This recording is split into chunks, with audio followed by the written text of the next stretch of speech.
ഇന്നത്തെ നമ്മുടെ ക്ലാസ് എന്ന് പറഞ്ഞാൽ ഫിസിക്സിൻ്റെ പ്രീവിയസ് ക്വസ്റ്റ്യനാണ്. ഫസ്റ്റ് ക്വസ്റ്റ്യൻ, ചുറ്റുപാടുകളെ അപേക്ഷിച്ച് ഒരു വസ്തുവിനുണ്ടാകുന്ന സ്ഥാനമാറ്റത്തെ ഡാഷ് എന്ന് വിളിക്കുന്നു. അപ്പോൾ നോക്കണം, ചുറ്റുപാടുകളെ അപേക്ഷിച്ച് ഒരു വസ്തുവിനുണ്ടാകുന്ന സ്ഥാനമാറ്റമാണെന്ത്?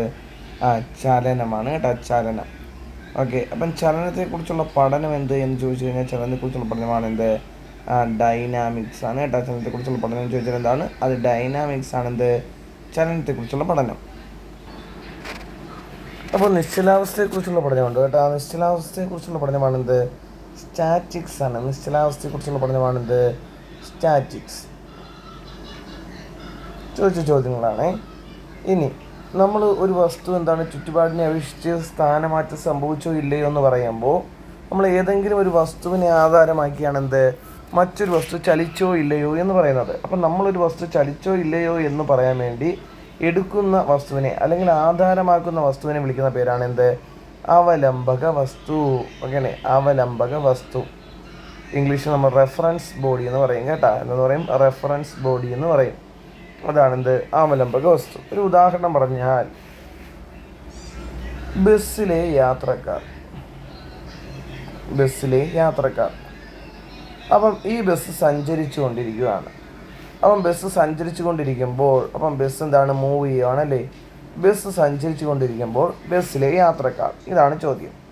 അതിൽ ഒന്നാമത്തെ കേസ് എന്ന് പറഞ്ഞാൽ ബസ്സിനെ സംബന്ധിച്ച് അവർ ചലനാവസ്ഥയിലാണോ അല്ലെങ്കിൽ നിശ്ചലാവസ്ഥയിലാണോ എന്ന് ചോദിച്ചാൽ ബസ്സിനെ സംബന്ധിച്ച് ബസ്സിൻ്റെ അകത്തല്ലേ ഇവരില്ലായിരിക്കുന്നത്.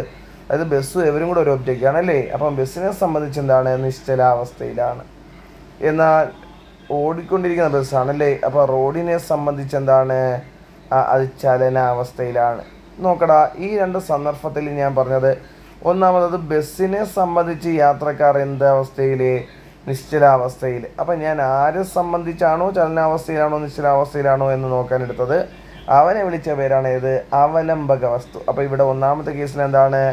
ബസ്സാണെന്ത്? അവലംബക വസ്തു. ഓക്കെ, രണ്ടാമത്തെ കേസിൽ എന്താണ്? റോഡാണേത്? അവലംബക വസ്തു. ഒരു ഉദാഹരണം കൂടെ പറഞ്ഞു കഴിഞ്ഞാൽ നമ്മുടെ പാടത്ത് മേയുന്ന പശു. അപ്പം പാടത്ത് മേയുന്ന പശുവിൻ്റെ പുറത്തൊരു കാക്ക ഇരിക്കുവാണ്. അപ്പം പശുവിൻ്റെ പുറത്തിരിക്കുന്ന ഒരു കാക്ക. അപ്പം പശു ഇങ്ങനെ പാടത്ത് നടക്കുവാണ്. ഓക്കെ, പശു ഇങ്ങനെ പാടത്ത് നടക്കുവാണ്. ഏത്? പശു. അപ്പം പശുവിൻ്റെ പുറത്ത് ആരിയിരിക്കുന്നു? ഒരു കാക്ക ഇരിക്കുന്നു. അപ്പം ഒന്നാമത്തെ കേസിൽ പറയുകയാണ്, പശുവിനെ സംബന്ധിച്ച് ഈ കാക്ക ചലനാവസ്ഥയിലാണോ നിശ്ചലാവസ്ഥയിലാണോ എന്ന് ചോദിച്ചാൽ പശുവിൻ്റെ പുറത്തല്ലേ ഇരിക്കുന്നത്.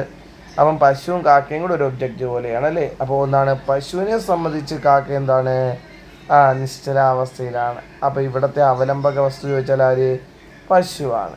ഇനി തറയെ സംബന്ധിച്ച് മേയുന്ന പശു എന്ന് പറഞ്ഞാൽ നടക്കുവാണല്ലേ. അപ്പം തറയെ സംബന്ധിച്ച് എന്താണ്? ഈ പറയുന്ന കാക്ക ചലനാവസ്ഥ. ഇങ്ങനെയാണ് എന്ത്? അവലംബക വസ്തു വെച്ചുകൊണ്ട് ഒരു വസ്തു ചലനാവസ്ഥയിലാണോ നിശ്ചലാവസ്ഥയിലാണോ എന്ന് നമ്മൾ നിർവചിക്കുന്നത്. ഇനി അടുത്തതാണ് കേട്ടോ സ്ഥാനാന്തരം. സ്ഥാനാന്തരം എന്ന് പറഞ്ഞാൽ വേറെ ഒന്നുമില്ലടാ.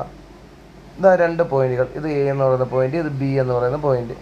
അപ്പോൾ എനിക്ക് എയിൽ നിന്ന് ബിയിലോട്ട് ഇതാ ഇങ്ങനെ വരാം, ഇങ്ങനെ സഞ്ചരിക്കാം, ഇങ്ങനെ പോകാം, ഇതാ നേരെ പോകാം അല്ലേ.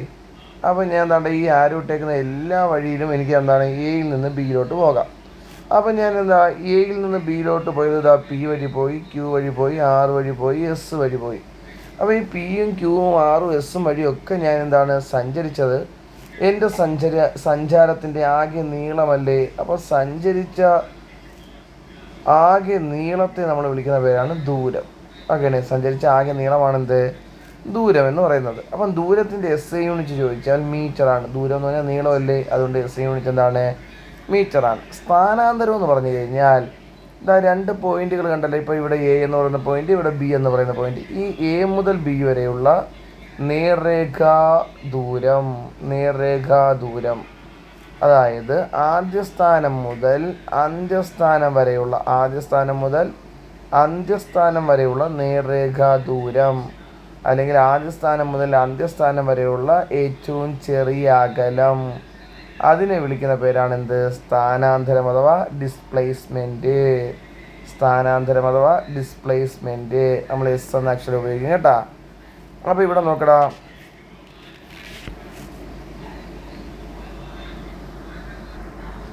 സ്ഥാനാന്തരം എന്താണ്? ലെങ്ത് ആണ് അല്ലേ, നീളമാണ്. അപ്പോൾ സ്ഥാനാന്തരത്തിൻ്റെ എസ് യൂണിറ്റ് ചോദിച്ചാൽ എന്ത് തന്നെയാണ്?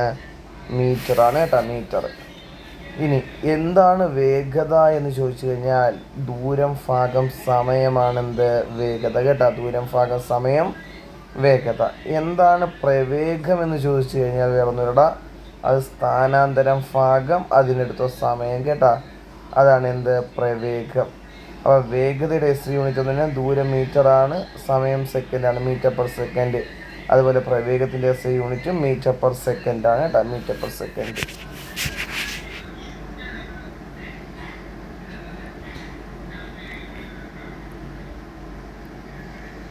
ഇനി അടുത്തതാണ് സ്ഥിതികോർജ്ജം. എന്താണ് സ്ഥിതികോർജ്ജം എന്ന് പറഞ്ഞാൽ വേറൊന്നുമില്ല, ഒരു വസ്തുവിന് അതിൻ്റെ സ്ഥാനം കൊണ്ടോ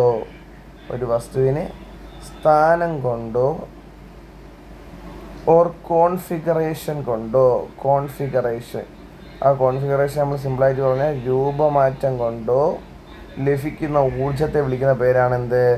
സ്ഥിതികോർജ്ജം. ഒരു ഉദാഹരണം പറഞ്ഞു കഴിഞ്ഞാൽ ഒരു മേശപ്പുറത്തിരിക്കുന്ന പുസ്തകം അവ അവിടെ അനങ്ങാതിരിക്കുമല്ലേ, അപ്പോൾ ആ പുസ്തകത്തിന് അതിൻ്റെ സ്ഥാനം കൊണ്ട് ലഭിക്കുന്ന ഊർജ്ജമാണിത്? സ്ഥിതികോർജ്ജം. അപ്പോൾ അതുപോലെ സൺഷെയ്ഡിലിരിക്കുന്ന പൂച്ചട്ടി എന്തിനുദാഹരണം? സ്ഥിതികോർജ്ജത്തിന് ഉദാഹരണം. ഓക്കെ. അതുപോലെ കെട്ടി നിർത്തിയിരിക്കുന്ന ജലം എന്ത്? സ്ഥിതികോർജ്ജം.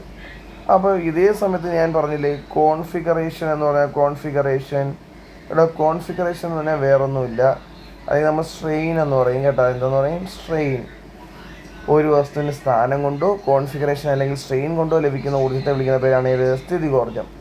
ഞാൻ ഒരു റബ്ബർ ബാൻഡ് എടുത്തിട്ട് അതിനെ വലിച്ചു പിടിച്ചു, അതിനെ അങ്ങ് വലിച്ചു നീട്ടിയപ്പോൾ അതിൻ്റെ രൂപം അങ്ങ് മാറിയില്ലേ, നീണ്ട പോലെ ആയില്ലേ.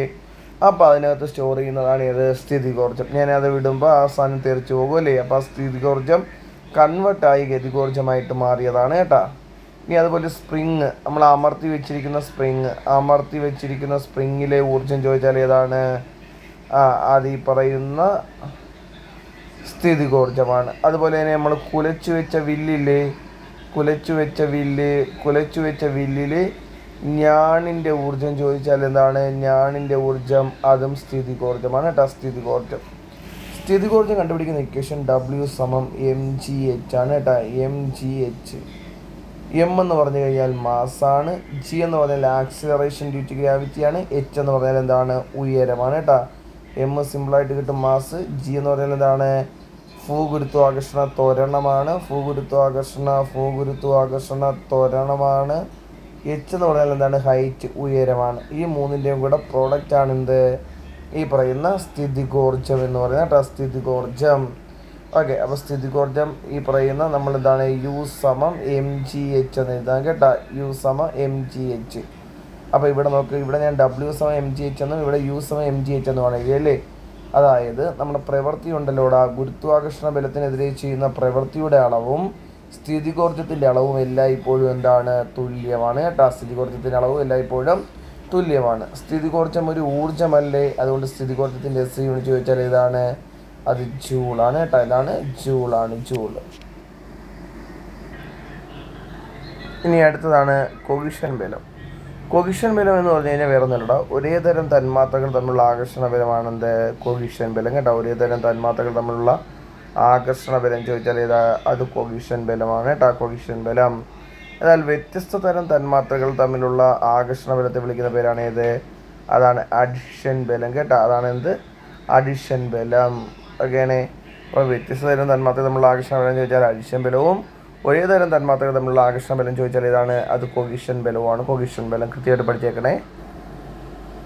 അടുത്ത ക്വസ്റ്റ്യനാണ്, ദ്രവ്യത്തിന് എത്ര അവസ്ഥകളുണ്ട്? ദ്രവ്യത്തിന് പ്രധാനമായും എത്ര അവസ്ഥകളുണ്ടെന്ന് ചോദിച്ചു കഴിഞ്ഞാൽ 7 അവസ്ഥകളാണ് കേട്ടോ. ദ്രവ്യത്തിൻ്റെ 7 അവസ്ഥകൾ ചോദിച്ചു കഴിഞ്ഞാൽ ഖരം, അതുപോലെ ദ്രാവകം, വാതകം, പ്ലാസ്മ,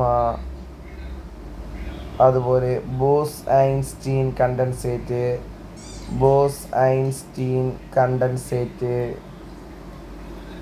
ഫെർമിയോണിക് കണ്ടൻസേറ്റ്,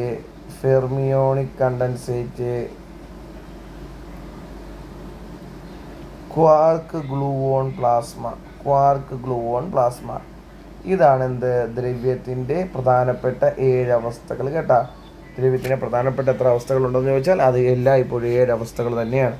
ഖരം, ദ്രാവകം, വാതകം, പ്ലാസ്മ. ഇതിൽ പ്രപഞ്ചത്തിൽ ഏറ്റവും കൂടുതൽ ദ്രവ്യം കാണപ്പെടുന്ന അവസ്ഥയാണ് ഏത്? പ്ലാസ്മ അവസ്ഥയാണ് ഏത്? ഏറ്റവും കൂടുതൽ ദ്രവ്യം കാണപ്പെടുന്ന അവസ്ഥ കേട്ടോ. അതുപോലെ ചോദിക്കുന്നതാണ് മിന്നലിലെ ദ്രവ്യത്തിൻ്റെ അവസ്ഥ. മിന്നലിലെ ദ്രവ്യത്തിൻ്റെ അവസ്ഥ ചോദിച്ചാലും ഏത് തന്നെയാണടാ? അതും പ്ലാസ്മ അവസ്ഥയാണ് മിന്നലിലെ ദ്രവ്യത്തിൻ്റെ അവസ്ഥ. അതുകൂടാതെ നമ്മുടെ തീജ്വാലയുണ്ടല്ലോ, തീജ്വാലയിലെ ദ്രവ്യത്തിൻ്റെ അവസ്ഥ ചോദിച്ചാലും ഏതാണ്?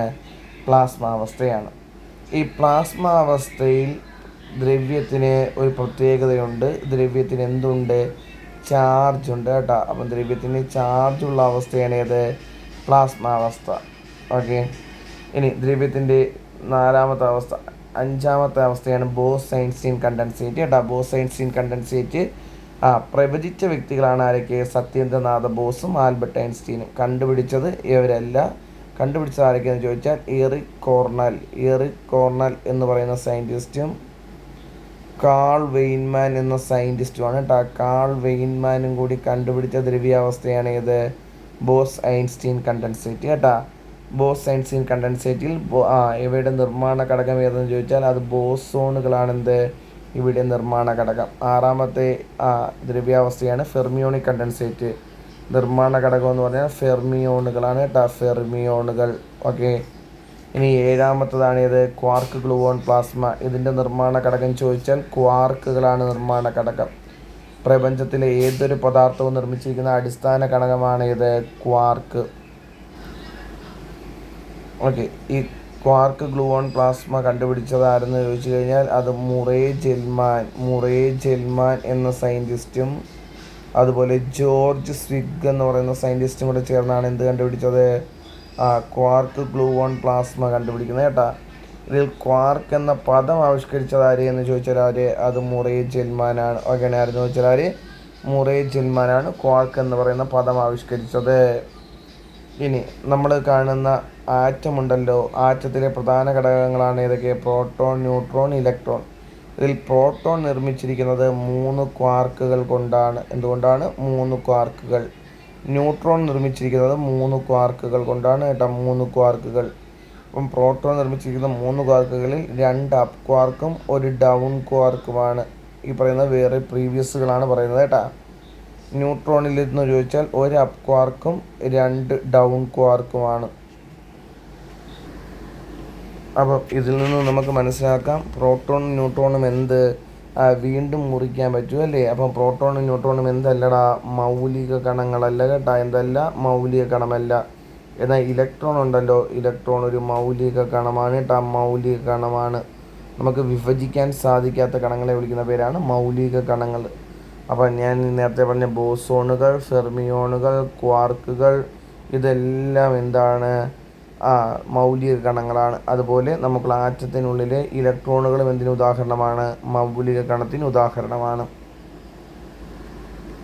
ഓക്കെ. അടുത്ത ക്വസ്റ്റ്യനാണ് ഒരു ന്യൂട്ടൺ = ഡാഷ് ഡൈൻ. ഒരു ന്യൂട്ടൺ എന്ന് പറഞ്ഞു കഴിഞ്ഞാൽ 10⁵ ഡൈനാണ് കേട്ടോ.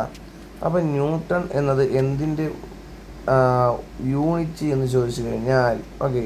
അപ്പം നമ്മൾ ന്യൂട്ടൺ പറയുവാണ്. നമ്മൾ ഫോർ എക്സാമ്പിൾ പറയുകയാണെങ്കിൽ ഇപ്പോൾ എന്താണ്? ഫോഴ്സ്, ബലത്തിൻ്റെ SI യൂണിറ്റ് ചോദിച്ചു കഴിഞ്ഞാൽ മാസ് ഇൻറ്റു ആക്സിലറേഷൻ ആണ് ഇക്വേഷൻ അല്ലേ. അപ്പം മാസ് കിലോഗ്രാമാണ്, ആക്സിലറേഷൻ m/s² ആണ്. അപ്പം കിലോഗ്രാം m/s² നമ്മൾ വിളിക്കുന്ന പേരാണ് എന്ത്? ന്യൂട്ടൺ എന്നാണ് വിളിക്കുന്നത്. അപ്പം ബലത്തിൻ്റെ SI യൂണിറ്റ് എന്താണ്? ന്യൂട്ടൺ ആണ്.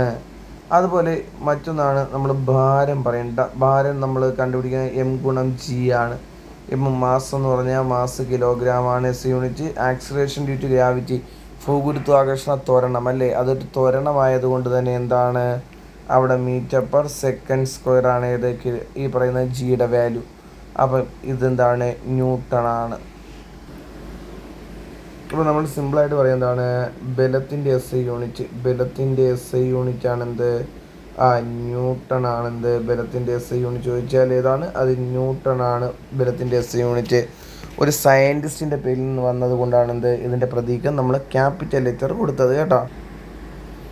അപ്പം ഡൈൻ എന്ന് പറയുമ്പോൾ സി ജി എസ് യൂണിറ്റ് ആണ്. സി ജി എസ് യൂണിറ്റ് എന്ന് പറഞ്ഞു കഴിഞ്ഞാൽ നമ്മൾ സാധാരണ എസ് യൂണിറ്റ് അറിയത്തില്ലേ, അതിനേക്കാളും ചെറിയ യൂണിറ്റുകളാണ് സി ജി എസ് യൂണിറ്റ്. അപ്പം ബലത്തിൻ്റെ സി ജി എസ് യൂണിറ്റ് ആണ് ഏത്, ഡൈൻ. ബലത്തിൻ്റെ എസ് യൂണിറ്റ് ചോദിച്ചാൽ ഏതാണ്, അത് ന്യൂട്ടൺ ആണ് കേട്ടോ, ന്യൂട്ടൺ. അപ്പം ബലത്തിൻ്റെ എസ് യൂണിറ്റ് ചോദിച്ചാലും ഭാരത്തിൻ്റെ എസ് യൂണിറ്റ് ചോദിച്ചാലും ആൻസർ പഠിച്ചു വെച്ചേക്കണം, ന്യൂട്ടൺ ആണ്.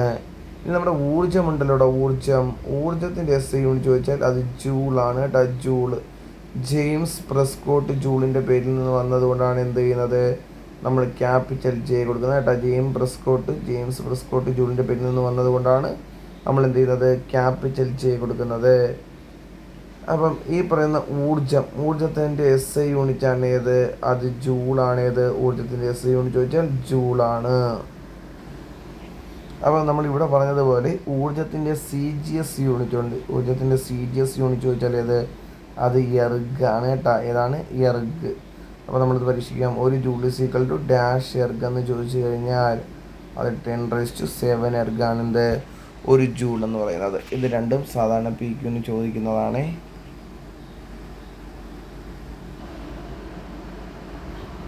അടുത്ത ക്വസ്റ്റ്യനാണ്, സൗരയൂഥത്തിൽ നിന്ന് പുറത്തായ ഗ്രഹമേത്? ഉത്തരം പ്ലൂട്ടോയാണ്. ഏത്, സൗരയൂഥത്തിൽ നിന്നും പുറത്തായ ഗ്രഹം. നമുക്ക് ഇൻ്റർനാഷണൽ ആസ്ട്രോണമിക്കൽ യൂണിയൻ എന്ന് കേട്ടിട്ടുണ്ട്. ഈ ഇൻ്റർനാഷണൽ ആസ്ട്രോണമിക്കൽ യൂണിയൻ 2006 എന്ത് ചെയ്തു, പ്ലൂട്ടോയെ ഗ്രഹപദവിയിൽ നിന്ന് ഒഴിവാക്കി. കൃത്യമായിട്ട് പറഞ്ഞു കഴിഞ്ഞാൽ 2006 ഓഗസ്റ്റ് 24 എന്ത് ചെയ്തു, പ്ലൂട്ടോയെ ഗ്രഹപദവിയിൽ നിന്നും ഇൻ്റർനാഷണൽ ആസ്ട്രോണമിക്കൽ യൂണിയൻ പുറത്താക്കി. കാരണം പറഞ്ഞത് വേറൊന്നുമല്ല, പ്ലൂട്ടോ ആരുടെ പരിക്രമണ പഥത്തിൽ കയറുന്നു, പ്ലൂട്ടോയുടെ തൊട്ട് ഫ്രണ്ടിലുള്ള നെപ്റ്റ്യൂണിൻ്റെ പരിക്രമണ പഥത്തിലേക്ക് ആര് പ്രവേശിക്കുന്നു, പ്ലൂട്ടോ പ്രവേശിക്കുന്നു എന്നാണ് പറഞ്ഞത്. ഒരു ഗ്രഹമാണെങ്കിൽ അവൻ സ്വന്തമായിട്ടൊരു പരിക്രമണ പഥം ഉണ്ടായിരിക്കണം, മറ്റ് ഗ്രഹങ്ങളിലോട്ട് കടന്നു കയറാത്തൊരു പരിക്രമണ പഥം ഉണ്ടായിരിക്കണം കേട്ടോ. അപ്പോൾ സൗരയൂഥത്തിലെ ഗ്രഹങ്ങളുണ്ടല്ലോ, ആ ഗ്രഹങ്ങളെ നമ്മുടെ ഏത് ക്രമത്തിൽ, വലിപ്പക്രമത്തിൽ പഠിച്ചു കഴിഞ്ഞാൽ നമ്മൾ കൃത്യമായിട്ടും പഠിച്ചു വെച്ചേക്കണം, വലിപ്പക്രമത്തിൽ ഗ്രഹങ്ങൾ.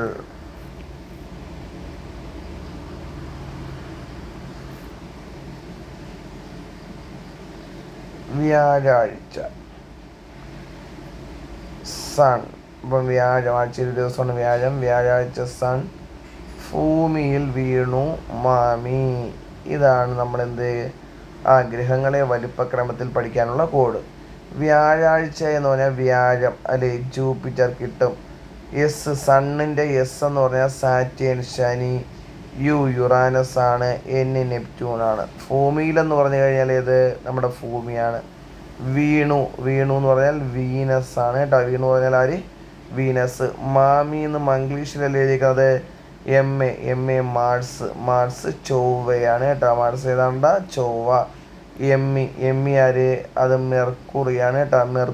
മെർക്കുറി ചോദിച്ചു കഴിഞ്ഞാൽ ബുധൻ. ഇതാണ് ഗ്രഹങ്ങൾ വലിപ്പക്രമത്തിൽ. വ്യാഴാഴ്ച സൺ, ഭൂമിയിൽ വീണു മാമി. ഇനി ഇതേ ക്വസ്റ്റ്യൻ്റെ താണ്ട് ഇവിടെ ഞാൻ ഇങ്ങനെ ഒരു വരയിട്ടാൽ, ഇവിടെ വ്യാഴാഴ്ച സണ്ണായി, ഭൂമിയിൽ വീണു മാമിയായല്ലേ. ഈ വ്യാഴാഴ്ച സൺ, വ്യാഴം ശനി യുറാനസ് നെപ്റ്റ്യൂൺ ഇവന്മാരെ വിളിക്കുന്ന പേരാണ് ജോവിയൻ പ്ലാനറ്റ്സ് കേട്ടോ. എന്തെന്ന് വിളിക്കും, ജോവിയൻ പ്ലാനറ്റ്സ്, അല്ലെങ്കിൽ വ്യാഴ സമാന ഗ്രഹങ്ങൾ എന്ന് വിളിക്കും. വ്യാഴ സമാന ഗ്രഹങ്ങൾ യവന്മാരെ വിളിക്കുന്ന പേരാണ് ടെറസ്ട്രിയൽ പ്ലാനറ്റ്സ്. അതാണ് ഭൗമ സമാന ഗ്രഹങ്ങൾ. ഭൂമിയുടേതിന് സമാനമായ ഗ്രഹങ്ങളാണ് ഏത്, ടെറസ്ട്രിയൽ പ്ലാനറ്റ്സ്. ഓക്കെ, ഭൗമ സമാന ഗ്രഹങ്ങൾ. ഇനി ഇതിൽ നിന്ന് ചോദിക്കുന്ന വേറൊന്നാണ്, സൂര്യനിൽ നിന്നുള്ള അകലക്രമത്തിൽ ഗ്രഹങ്ങളെ. അപ്പം നമ്മൾ സൂര്യൻ ദാ ഇവിടെ നിൽക്കുകയാണ്. സൂര്യനോട് ഏറ്റവും അടുത്ത ഗ്രഹം ആരെന്ന് ചോദിച്ചു കഴിഞ്ഞാൽ അത് ബുധനാണ് കേട്ടോ. അപ്പം ബുധൻ സൂര്യൻ്റെ അടുത്ത് നിൽക്കുകയാണ്. അപ്പം ബുധൻ സൂര്യൻ്റെ അടുത്ത് ചൂടായി നിൽക്കുന്നതുകൊണ്ട് നമ്മൾ ബുധനെ വിളിക്കുകയാണ്. ഇങ്ങോട്ട് വാടാ എന്ന് പറഞ്ഞ് വിളിക്കുകയാണെന്ന് ആലോചിക്കുക. അപ്പം ശൂശു എന്ന് പറഞ്ഞല്ലേ നമ്മൾ വിളിക്കുന്നത്. അപ്പം ബുധൻ, ശുക്രൻ. നമ്മൾ ഭൂമിയിൽ നിന്നാണ് ശൂശു എന്ന് വിളിക്കുന്നത് അല്ലേ, ഭൂമി.